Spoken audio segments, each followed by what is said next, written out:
Agrotalk 2025, evento de abertura aqui da AgriShow, Ribeirão Preto, espetacular. Estou com os amigos aqui da Albion RWB, também fazendo toda a operação de integração com a tecnologia que essa empresa espetacular, a Albion, traz. Explica um pouco para a gente, Lade, como é que vocês atuam de forma revolucionária no lado do negócio. Ô Fábio, antes de mais nada, muito obrigado pelo convite.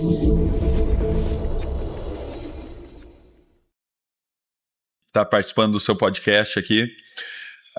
Nós da Albion, a nossa jornada como empreendedores, fabricando bioreatores.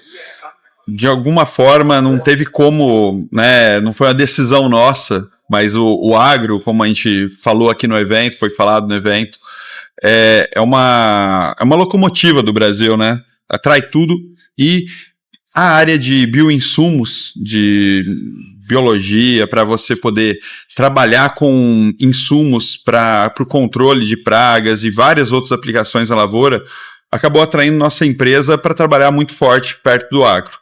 Então, hoje, as maiores indústrias do setor compram equipamentos e insumos nossos, assim como até mesmo os próprios agricultores vêm procurar a gente para montar fábricas profissionais.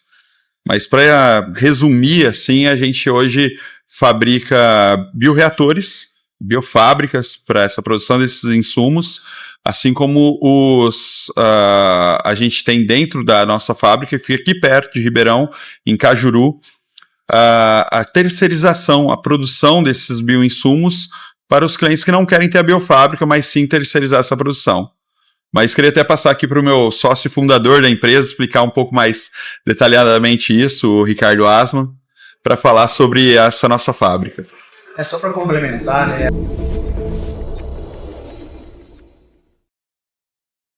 Lá a gente falou bastante sobre a parte de insumos, né? A gente tem braço de negócio também que é voltado para pecuária. A gente tem braço que chama Alpefit, onde a gente atua com o fornecimento de premix, né, suplementos, alimentação, de ruminantes, basicamente produtos. Então, a Albion, desde 2012, a gente fundei a empresa em 2012, a gente vem atuando muito nessa área de processos, que é uma área nova no mercado nacional, e principalmente biotecnologia também, agregando muito produto biotecnológico nessa trajetória toda, desde a parte de insumos, como também na parte de nutrição animal. Então, são alguns braços da empresa que a gente vem cada vez mais ativando, e agora a gente parte também um mercado bem interessante de biotecnologia, que é de fornecimento aí de novas tecnologias para proteínas alternativas, né? Biotecnologia como, por exemplo, utilização de fungos, de micélios para nutrição também humana. A gente está migrando bastante aí para um mercado bem interessante que vai, acredito, crescer bastante nos próximos anos.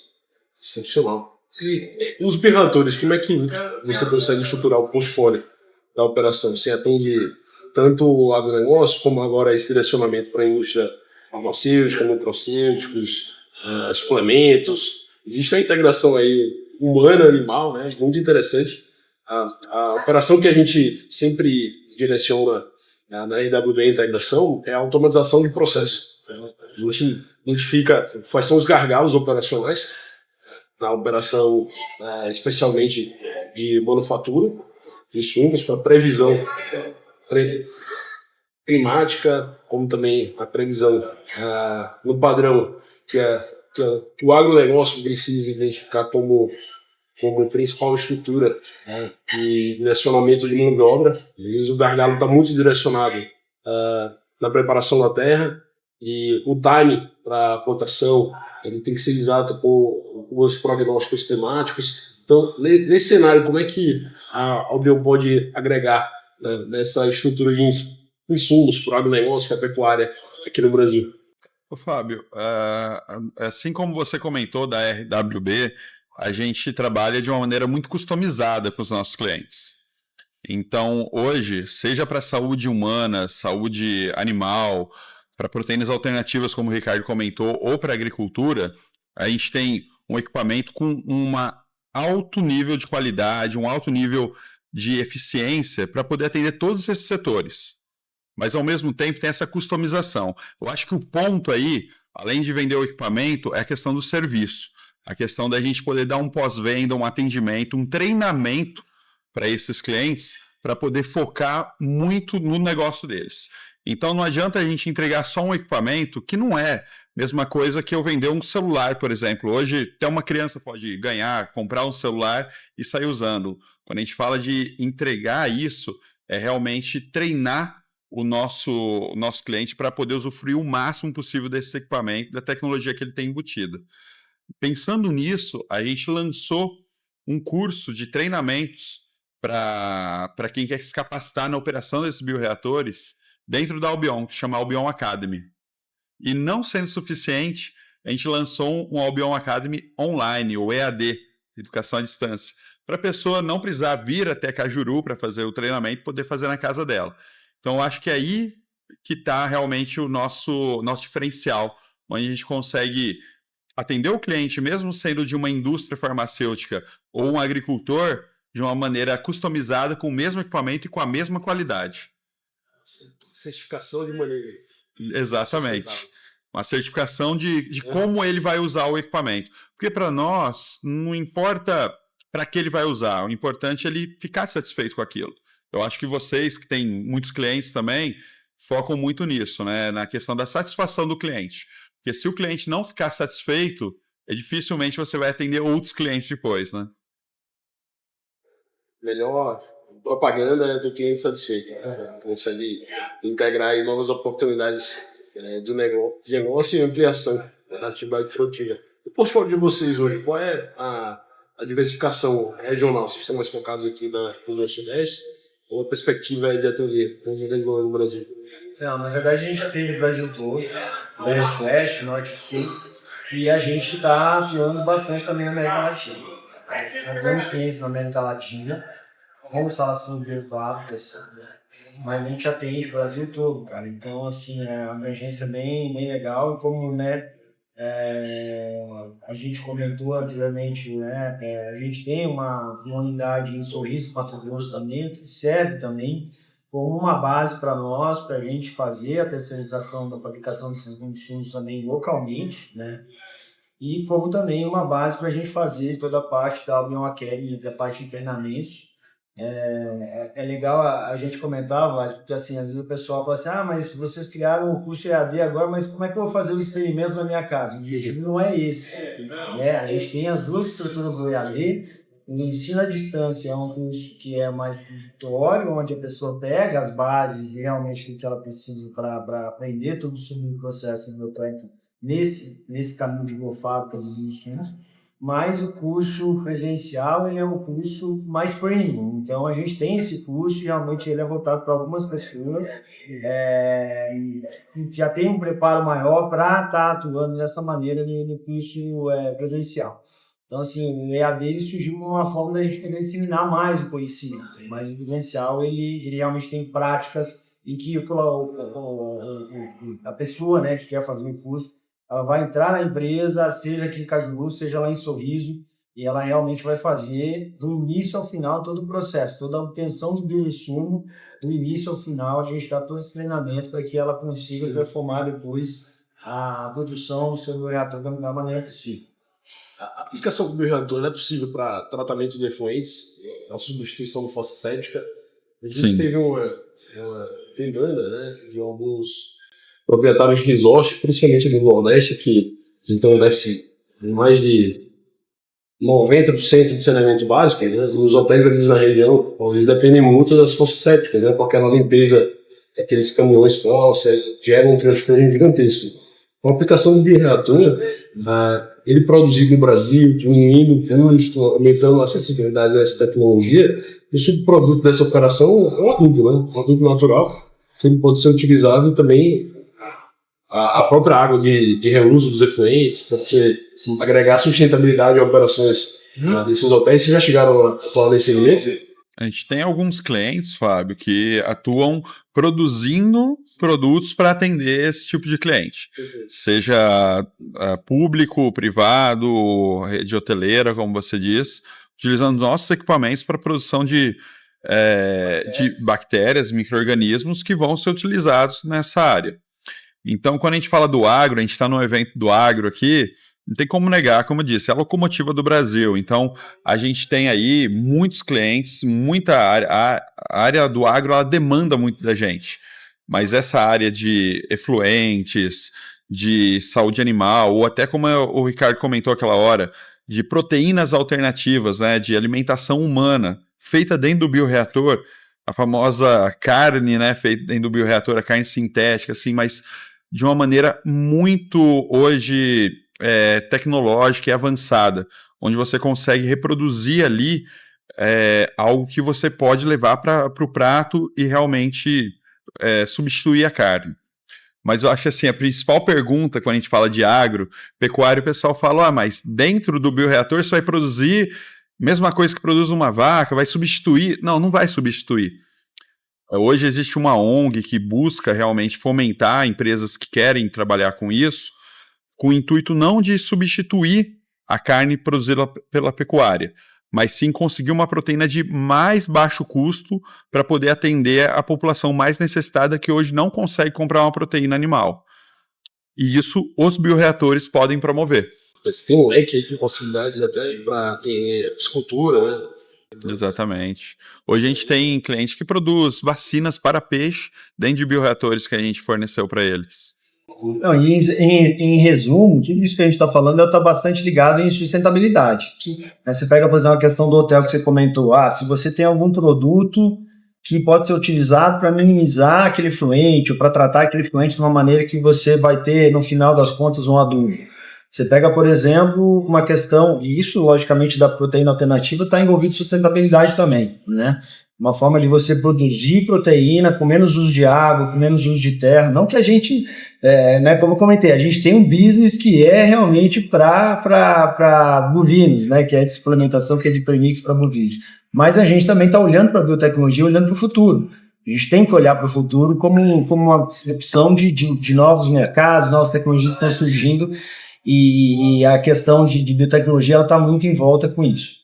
E a questão, por exemplo, de sustentabilidade, quando a gente fala da própria criação de animais, por exemplo, né? A questão, por exemplo, que você tem ali dos resíduos que ficam da produção, né, e tudo mais, que você pode usar acelerador de compostagem, que você pode fazer uma compostagem de uma maneira que aquilo se torne um adubo depois, e você possa usar aquilo na propriedade de uma maneira interessante, né? A gente teve um exemplo aqui no evento, em que foi citado que no Paraná, por exemplo, alguns produtores eles acabam tendo mais, produtores de porcos, né, de suínos, eles acabam tendo um retorno maior na venda do biogás ou na produção do biogás, às vezes, do que na própria situação da propriedade, né? O próprio governador comentou isso.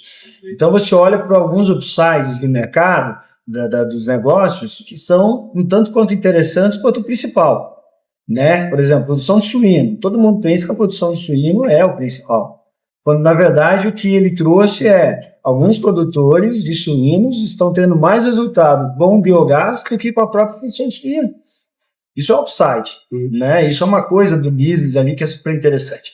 Então, a gente tem que estar aberto a olhar para essas situações e buscar soluções principalmente voltadas no nosso business, principalmente, né? A biotecnologia e bioprocesso. De que maneira que a gente pode estar incrementando, aumentando sustentabilidade em todos os mercados, em todos os setores, de maneira que a gente consiga sempre entregar no final do dia maior retorno ao produtor, às empresas, né, de uma maneira geral, ao cliente que a gente tem. Em vários processos de agronegócio, a gente identifica alguns substratos da operação principal que tem um valor agregado muito superior do que o escopo core business da operação. Exato. É a história que nada se perde, tudo se aproveita, né? Na indústria do coco, a gente tem alguns pallets que são utilizados pela indústria de decoração, né? Tem valores exponenciais aí fora do Brasil, né? O coco é interessante, porque nada se perde no coco mesmo, né? Na natureza, né? Na natureza, mas acho que o coco... Para negócio, você tem esse caso de utilização, de aplicabilidade, depende de qual a carga de tecnologia que você está disposto a colocar em cada operação, né? Da própria... Os frigoríficos, eles utilizam o tutano do osso, né? Sim. Um substrato utilizado na indústria de cosméticos, na indústria farmacêutica, No caso do frigorífico, como se diz, né? Da vaca não se perde nem o berro, né? Colágeno, né? Exatamente, Mas eu acho que o agro, ele é essa locomotiva, como a gente tem falado aqui, por causa disso, porque ele se reinventa, ele reaproveita as coisas, né? Quando a gente vê essa onda de sustentabilidade, essa onda de realmente utilizar um produto biológico para substituir um químico que muitas vezes tem um custo mais alto, tem uma pegada de carbono mais alta, tem um impacto no meio ambiente mais alto, é porque realmente o agricultor ele se reinventa nesse sentido. Ele entende que ele precisa buscar alguma forma de reduzir os custos dele e, ao mesmo tempo, reduzir o impacto no meio ambiente, porque isso vai dar um retorno para ele na produção. Então, agora a gente está vivendo uma época bem interessante, que a gente teve a lei dos bioinsumos aprovada pelo Senado, pelo Congresso, no final do ano passado, em 2024, e nós somos o primeiro país que tem uma lei voltada para bioinsumos. Nenhum outro país tem isso. O Brasil é o primeiro a ter uma lei focada em bioinsumos. Por quê? Porque hoje o agricultor ele representa uma boa parte da produção desses bioinsumos feitos dentro da fazenda. E aí foi realmente necessário regulamentar isso para poder criar realmente um padrão para eles seguirem. Mas isso veio da criatividade, da imaginação realmente do agricultor de não ficar parado esperando uma resposta do mercado. Curiosidade, vocês já fizeram alguma operação de investimento em startups com irmãs? Por acaso sim, né, Ricardo? E muito nessa área, né, de proteína alternativa. Inclusive, nessa área de proteína alternativa, recentemente a gente fez um comunicado à imprensa, que a gente fez um investimento junto a uma startup que a gente já vem trabalhando há alguns anos com eles, que é a Typical, que é uma empresa que vai fazer proteína alternativa a partir de micélio, a partir de cogumelo. Então, aquele cogumelo que você vê às vezes crescendo num pedaço de madeira e fala assim, não, joga isso fora que está estragado, às vezes ele pode virar uma proteína que no final das contas a gente vai consumir, como uma proteína extremamente valiosa. Então a gente fez esse investimento nessa startup e a gente tem uma novidade muito interessante que a gente está trabalhando agora, né, cozinhando dentro da Albion, que é uma estrutura em que a gente quer levar mais startups para dentro da empresa e a gente vai fazer um programa ali de aceleração, né? A gente está começando a veicular isso agora na rede. Sim, não, com certeza. Esse programa já tem nome, né? A gente discutiu bastante sobre o nome, mas hoje se chama Albion Acelera. E é exatamente isso que quer dizer, a Albion acelerar uma startup. Acho que a gente ficou bem empolgado com a Typical, até porque eu acredito que logo todo mundo vai estar consumindo algum produto produzido pela Typical, seja, né, alimento, até outras coisas que eles fazem com micélio. É algo que a gente acredita muito, porque a gente sempre foi muito técnico, né, Ricardo? A gente sempre olhou muito por esse lado e a gente vê que realmente tem uma base técnica muito consistente na Typical. E o que a gente está buscando agora, Fábio? Trazer outras startups que a gente não conhece para a gente avaliar. A ideia surgiu, né, você vai até dar risada, mas pensando no Shark Tank, né, que até a Typical foi no Shark Tank.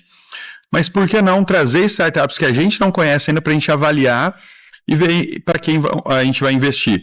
E por que não trazer isso para o público assistir enquanto a gente está avaliando?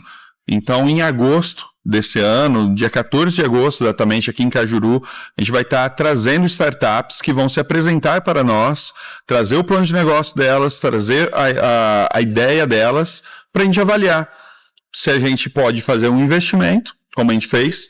Semente, né? O seed capital. Exatamente. O MVP. Mas como a gente tem essa estrutura ali na Albion, até para fazer uma prova de conceito para eles, avaliar se realmente o produto deles é funcional. A viabilidade técnica precede a econômica. Exatamente. Porque hoje uma startup, para fazer um investimento de ter uma estrutura e fazer essa produção, é muito dinheiro. E a gente já tem a estrutura pronta, por que não trazer ele para dentro, avaliar isso junto com a gente? Vão virar uma certificadora. Exatamente. Assim como com a experiência que a gente tem, o corpo técnico que a gente tem, a gente pode até mesmo dar uma mentoria para entender, às vezes, uma ideia que está muito boa, mas precisa ser lapidada, a gente poder ajudar, auxiliar eles a levar essa ideia para frente. Então, esse programa, né, a gente está veiculando, como o Ricardo falou, nas redes sociais, para quem quiser se inscrever. A gente vai ter inscrições aí até 14 de julho para poder avaliar as startups que vão lá participar desse programa, que, além de tudo, vai ser muito divertido receber o pessoal lá e conversar com o pessoal. E não significa que nós somos mais ousados que o Shark Tank, não. É que eles não entendem biotecnologia tanto quanto a gente. Né? Então, exatamente. A gente olhando para aquela questão de biotecnologia, você acha que faz sentido a gente investir nisso. Em todos os aspectos que envolvem, né? A parte regulatória, mercado nacional, internacional, investimentos em desenvolvimento científico, que, felizmente, no Brasil a gente não tem esse olhar da iniciativa pública especializado para o desenvolvimento embrionário dessas empresas que precisam prototipar, precisam provar o conceito das operações e não tem outra forma a não ser com investimento, né? Não, e no Brasil a gente, você vê muitas empresas às vezes se debatendo nisso, às vezes até morrendo, porque elas esperam um investimento público, geralmente. Ou é FAPESP, ou é FINEP, ou depende do estado que está, né? Exatamente. Tem o seu órgão de financiamento. E isso demora, geralmente, para acontecer. E quando você vê, às vezes essa empresa ela não consegue se manter. E essas iniciativas privadas, como a nossa, né, do Albion Acelera, ela é uma iniciativa privada em que nós queremos trazer essas empresas para dentro da nossa estrutura e realmente aqueles projetos que fizerem sentido, a gente acelerar. O João Kepler fala, quem segue tendência já está atrasado. Exatamente. Porque a tendência ela já começou e ela tem um fim. Agora, inovação, ela não é uma tendência, realmente ela vem do nada ali e você precisa ter esse feeling de entender que aquilo vai revolucionar o mercado daqui a alguns anos. Quando lançaram o iPhone, ninguém acreditava que todo mundo hoje ia ter um celular no bolso, né? Às vezes até mais que um.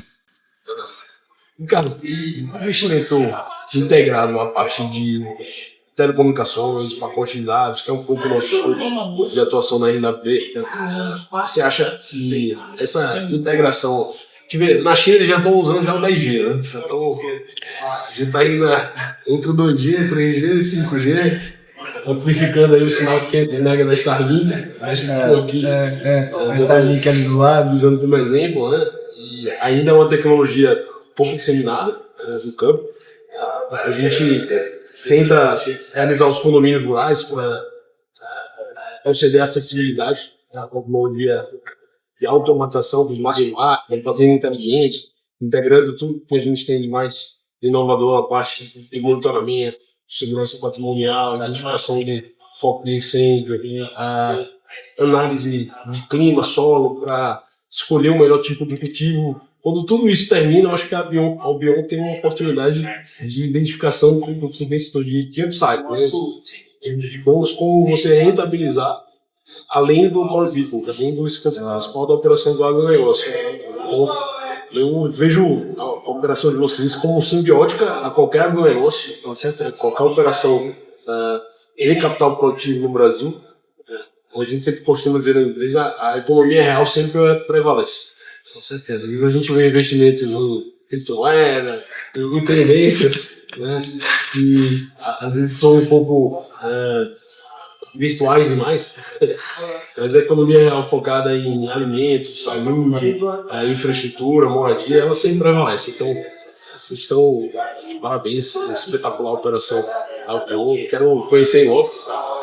Tá convidado, Fábio. Tá convidado. Mas até levantando a bola para você entender assim, hoje o que a RWB faz é realmente levar para alguns locais que hoje não são atendidos pelo serviço, seja público ou mesmo privado, de grandes operadoras. E por que elas não levam? É porque vocês têm realmente um foco mais especial para esse tipo de cliente que, assim, hoje o agricultor está ali. Ele precisa se comunicar e está no meio vamos dizer ali, no meio da plantação de soja, ele precisa falar, seja com o fornecedor, seja com o colaborador dele. Por que vocês chegam lá e esse pessoal não chega? As operadoras, com o modelo de negócio tradicional, elas focam em áreas urbanas de alta densidade. Porque lá tem vários clientes, né? Muitas empresas. E o modelo de negócio que a gente falou é exatamente direcionado em condomínios de produtores rurais, ou através de cooperativas ou associações, integrando não só a parte de telecomunicação em si, 4G e 5G, mas todas as demais tecnologias. Por exemplo, a gente consegue agregar uma estação meteorológica, sensores de identificação de umidade do solo, a parte de topografia de drone, análise de segurança patrimonial, segurança além de invasões ou pragas, né? O Java Porco, Javali. Nossa, o Java Porco tá brabo lá no Mato Grosso, hein, cara? Nossa, o pessoal tá caçando ele porque não tem quem pegue esse bicho, né? Esse drone que tá aqui, inclusive, é um drone espectral, ele consegue identificar mancha branca na soja, e um outro drone de pulverização, ele faz a pulverização assertiva. Então você não precisa ter um investimento em agrodefensivo para cobrir 100% da lavoura. Olha só. Você faz a análise espectral com esse drone, inclusive ele pode ser acomodado numa moto, que ele faz voo autônomo remoto diário. Além da análise de topografia, ele identifica essas pragas. Deu o exemplo da soja, mas na cana-de-açúcar você tem a floração antecipada, como no índice de sacarose, e outros cultivos como a vassoura de bruxa, o cacau. Pode fazer uma aplicação específica no local ali, né? E ele comunica de forma remota, autônoma, via inteligência artificial, com outro drone que em tempo real faz voo autônomo para aplicar o quadro defensivo com uma subscrição lá geográfica onde exatamente foi identificada a praga. Então você não tem desperdício de água defensiva. A gente tem registro de economia de até 93% de água defensiva. Então é uma ferramenta hoje prescindível com uma tecnologia 4G, 5G, você consegue de forma automatizada. Uma área, por exemplo, de 80 km quadrados, né, aproximadamente 8 mil hectares, você consegue ter uma torre de celular, toda essa tecnologia com os produtores que estão ali naquela subscrição territorial. Então é prescindível a gente chegar nesse nível no Brasil para aumentar a produtividade e diminuir os desperdícios. Nossa, realmente, sem dúvida. Você vê, a gente vai muito por Mato Grosso, né, onde a gente tem a nossa filial em Sorriso, e o pessoal tem essa demanda, né? Você chega em locais ali que você não tem sinal nenhum de celular das operadoras aí comuns, né?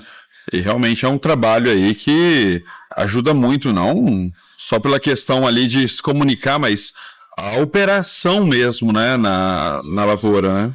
Sim, fui até no seguro da safra, de equipamentos. Já vi que você não tem o sinal do celular, como é que você vai fazer um monitoramento, vai extrair de equipamento? Tá lá no meio, quebra lá uma colheitadeira, lá e dá um problema, precisa ligar para alguém. E hoje tem uma questão bem delicada, né? E a nova regulamentação de crimes ambientais, se o produtor rural não conseguir comprovar que o ponto focal de incêndio foi natural ou criminoso, não provocado pelo próprio produtor, ele pode ter uma multa de 10 mil a 50 milhões de reais e perder a propriedade. Então, essa é uma medida de monitoramento que é crucial até para o produtor não ter essa apropriação realizada pelo ente público. Esse é o Brasil que a gente vive no final das contas, o investimento aí na tecnologia de vocês fica bem barato, pensando nessa multa, né? Fica muito barato. Luiz, gratidão. Excepcional a presença de vocês. Foi enriquecedora. Entendi como a tecnologia, a biotecnologia pode agregar aí novos resultados e vamos investir em boas startups juntas. Foi um prazer te conhecê-lo e obrigado pelo convite aí participar do podcast. Obrigadão, valeu. E eu vejo possibilidades de upside aí, hein? Você falou exatamente questão de associações e tudo mais. A gente está andando por aí também, eu acho que tem muito upside para a gente conduzir aí juntos. Sensacional. Obrigado. Pessoal, obrigado. Valeu, obrigado. Valeu.